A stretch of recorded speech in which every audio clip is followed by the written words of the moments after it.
ये एक ऐसे आम इंसान की स्टोरी है जो सड़कों पर जेएनजी प्रोटेस्ट का हिस्सा बनता है और रातों रात पूरे देश का नायक बन जाता है।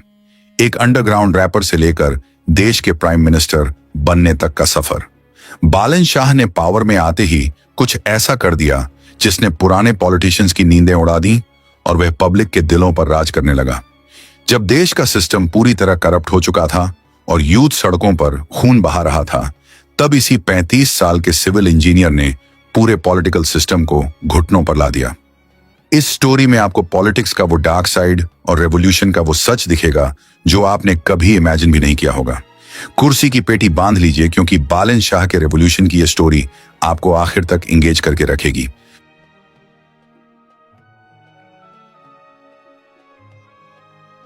बालेंद्र शाह, जिन्हें नेपाल की पब्लिक प्यार से बालन शाह बुलाती है, उनका जन्म 27 अप्रैल 1990 को काठमांडू में हुआ था। एक बेहद ही मिडिल क्लास फैमिली से आने वाले बालन के पिता राम नारायण शाह एक आयुर्वेद प्रैक्टिशनर हैं और उनकी मां ध्रुवदेवी शाह एक हाउसवाइफ हैं। बचपन से ही बालन के अंदर कुछ अलग करने की आग थी।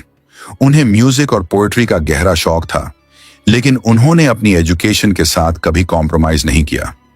बालन ने हिमालयन व्हाइट हाउस कॉलेज से सिविल इंजीनियरिंग की डिग्री ली और उसके बाद इंडिया के नागपुर में मौजूद VNIT से स्ट्रक्चरल इंजीनियरिंग में मास्टर डिग्री हासिल की।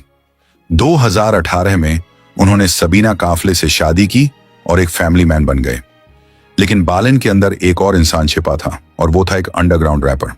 साल 2012 में उनका पहला रैप सॉन्ग सदक बालक रिलीज हुआ और 2013 में रॉबर्स नाम के यूट्यूब प्लेटफॉर्म पर उनके रैप बैटल्स इतने वायरल हुए कि वह नेपाल के यूथ आइकॉन बन गए। उनके गानों के लिरिक्स में सिस्टम का करप्शन और आम इंसान का दर्द साफ झलकता था। वो अक्सर अपने गानों में कहते थे कि रेवोल्यूशन इज कॉन्शियसनेस, यानी क्रांति एक चेतना है। लेकिन बालन को जल्द ही समझ आ गया कि सिर्फ स्टेज पर गाने से सिस्टम चेंज नहीं होता। अगर कीचड़ साफ करना है तो खुद कीचड़ में उतरना पड़ेगा। साल 2022 में उन्होंने काठमांडू के मेयर का इलेक्शन लड़ने का बोल्ड डिसीजन लिया।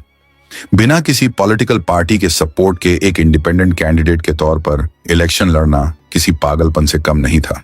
पुराने मजे हुए पॉलिटिशियंस ने उनका बहुत मजाक उड़ा या और कहा कि यह लड़का तो राई का पहाड़ बना रहा है, इसे पॉलिटिक्स का पी भी नहीं आता। लेकिन जब वोटिंग के रिजल्ट्स आए तो उन पुराने नेताओं को मुंह की खानी पड़ी।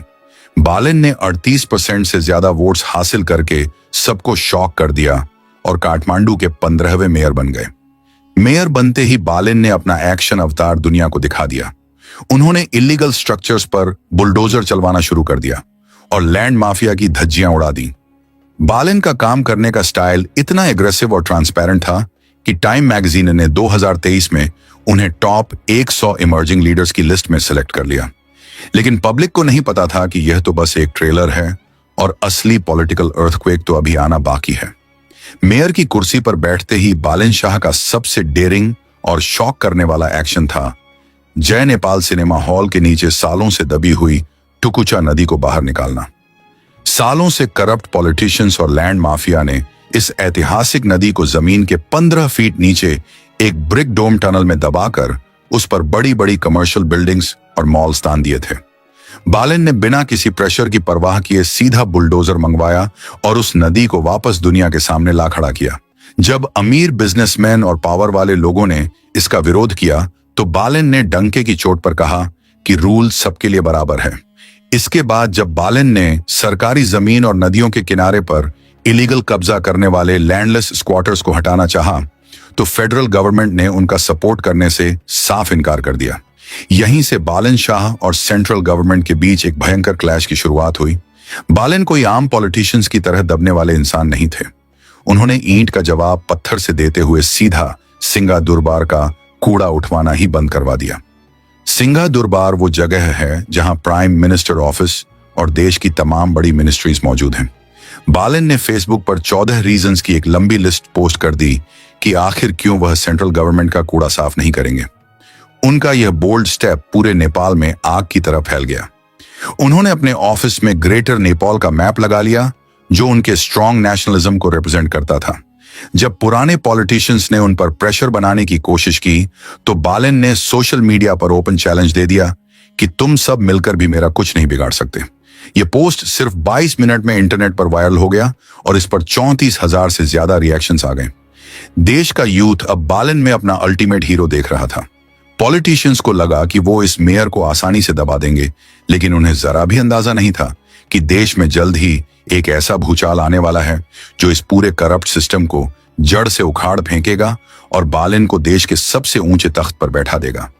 नेपाल की पुरानी गवर्नमेंट करप्शन में पूरी तरह से डूब चुकी थी। देश का यूथ अनएम्प्लॉयमेंट के कारण फ्रस्ट्रेटेड था और काम की तलाश में मिडिल ईस्ट जाने को मजबूर था। जब यूथ ने सोशल मीडिया पर सरकार की पोल खोलनी शुरू की तो तत्कालीन पीएम केपी शर्मा ओली की सरकार ने डर के मारे 4 सितंबर 2025 को फेसबुक, व्हाट्सएप और यूट्यूब जैसी 26 सोशल मीडिया वेबसाइट्स को पूरी तरह से ब्लॉक कर दिया। सरकार की यह हरकत आग में घी डालने जैसी साबित हुई। इंटरनेट बैन होते ही पूरे नेपाल का जेएनजी अपना गुस्सा जाहिर करने के लिए सड़कों पर उतर आया। 8 सितंबर 2025 का वो दिन नेपाल के हिस्ट्री का सबसे खौफनाक और काला दिन बन गया। लाखों स्टूडेंट्स और यूथ स्कूल यूनिफॉर्म्स पहने काठमांडू के मेतिगर मंडाला पर प्रोटेस्ट करने जमा हो गए। पुलिस ने शांति से प्रोटेस्ट कर रहे यूथ पर वाटर कैनन्स और टीयर गैस का इस्तेमाल किया, लेकिन जब पब्लिक पार्लियामेंट की तरफ बढ़ने लगी तो पुलिस ने लाइव अम्यूनिशन यानी असली गोलियां चला दी। सड़कों पर कोहराम मच गया।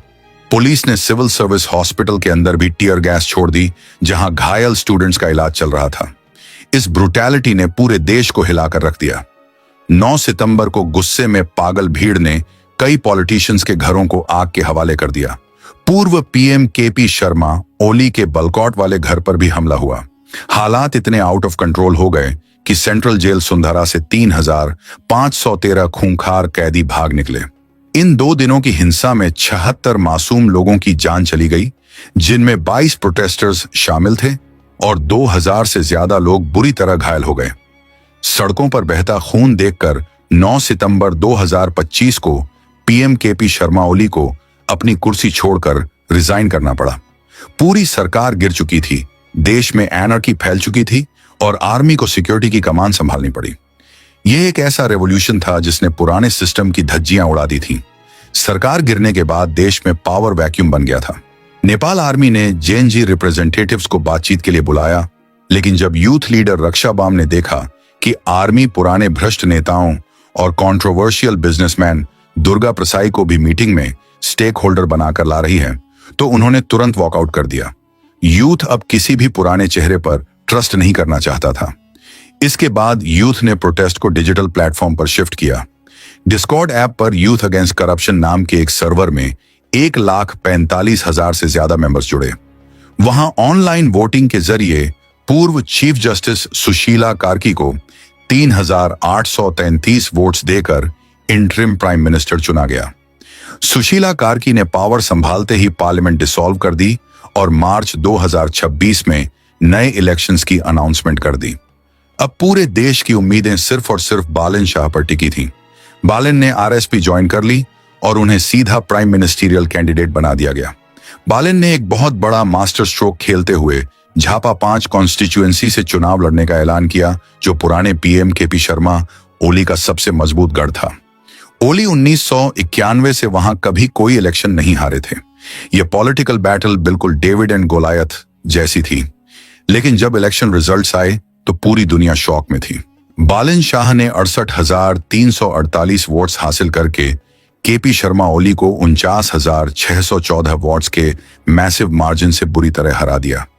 नेपाल के इतिहास में आज तक किसी को इतने वोट्स नहीं मिले थे। आरएसपी ने 275 में से 182 सीट्स जीतकर 2/3 मेजॉरिटी के करीब पहुंचकर रिकॉर्ड कायम कर दिया। पुराने पॉलिटिशियंस के गुरूर चकनाचूर हो गए। 27 मार्च 2026 को सिर्फ 35 साल की उम्र में बालन शाह दुनिया के यंगेस्ट सर्विंग स्टेट लीडर और नेपाल के प्राइम मिनिस्टर बन गए। पीएम की कुर्सी पर बैठते ही बालन शाह ने जो एक्शन लिया, उसने साउथ एशिया की पॉलिटिक्स में तहलका मचा दिया। लोगों को लगा था कि बालन भी गद्दी पर बैठकर बदल जाएंगे, लेकिन शपथ लेने के ठीक अगले दिन 28 मार्च 2026 की सुबह बालन ने पुलिस भेजकर पूर्व पीएम के पी शर्मा ओली और पूर्व होम मिनिस्टर रमेश लेखक को उनके घरों से अरेस्ट करवा दिया। उन पर सितंबर 2025 के प्रोटेस्ट्स में हुई 76 लोगों की मौत और क्रिमिनल नेग्लिजेंस का चार्ज लगाया गया था। बालिन के होम मिनिस्टर सूदन गुरुंग ने पब्लिक को क्लियर मैसेज दिया कि यह कोई पॉलिटिकल रिवेंज नहीं बल्कि जस्टिस की शुरुआत है, क्योंकि कोई भी इंसान कानून से ऊपर नहीं है। इसके तुरंत बाद बालिन ने अपनी पहली कैबिनेट मीटिंग में एक 100 पॉइंट एजेंडा पास किया, जिसने एडमिनिस्ट्रेशन का पूरा सिस्टम बदल दिया। सबसे बड़ा सर्जिकल स्ट्राइक एजुकेशन सेक्टर पर किया गया। बालिन जानते थे कि पॉलिटिशियंस हमेशा यूनिवर्सिटीज का इस्तेमाल अपने वोट बैंक के लिए करते हैं, इसलिए उन्होंने स्कूल और कॉलेज लेवल पर पॉलिटिकल स्टूडेंट यूनियंस को हमेशा के लिए बैन कर दिया। उनकी जगह अब 90 दिनों के अंदर एक नॉन पार्टीजन स्टूडेंट काउंसिल बनाई जाएगी, जो सिर्फ स्टूडेंट्स के राइट्स के लिए काम करेगी। बच्चों पर से पढ़ाई का मेंटल प्रेशर कम करने के लिए क्लास 5 तक के सभी इंटरनल एग्जाम्स को पूरी तरह से कैंसिल कर दिया गया।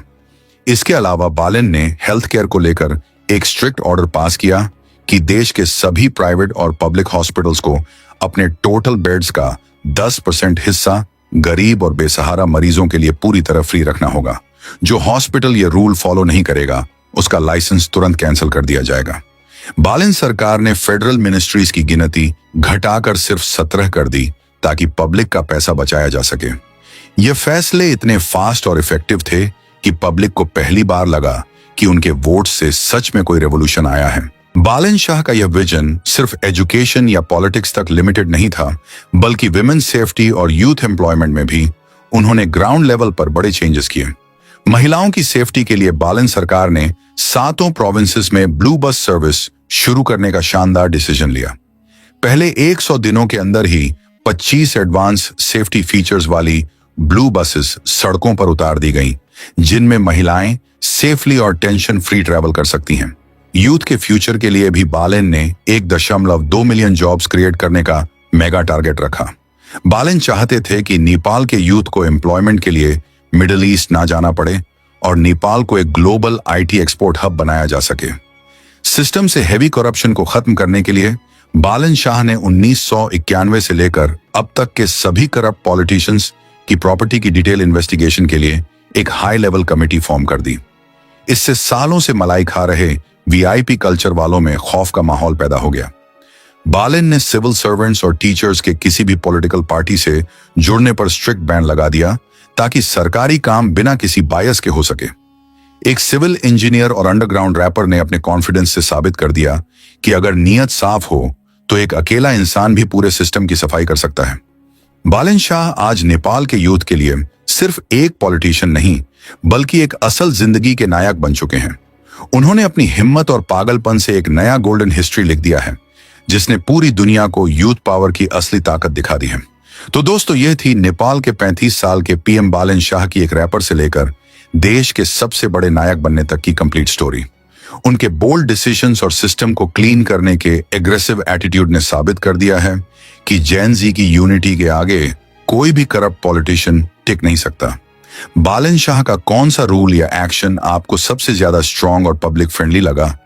क्या वो हॉस्पिटल्स में फ्री बेड्स वाला रूल था, या स्टूडेंट पॉलिटिक्स को बैन करने वाला मास्टर स्ट्रोक? हमें कमेंट्स में जरूर बताएं। अगर आपको ये ग्रिपिंग स्टोरी पसंद आई हो और इससे आपको इंस्पिरेशन मिली हो, तो वीडियो को लाइक करें और इसे अपने दोस्तों और फैमिली के साथ शेयर करना बिल्कुल ना भूलें। हमारे चैनल को सब्सक्राइब करें ताकि आपको आगे भी ऐसी ही डिटेल्ड और वेरीफाइड स्टोरीज मिलती रहें। अपना ख्याल रखें और हमेशा सही के लिए आवाज उठाते रहें। मिलते हैं आपसे अगले वीडियो में एक नई स्टोरी के साथ।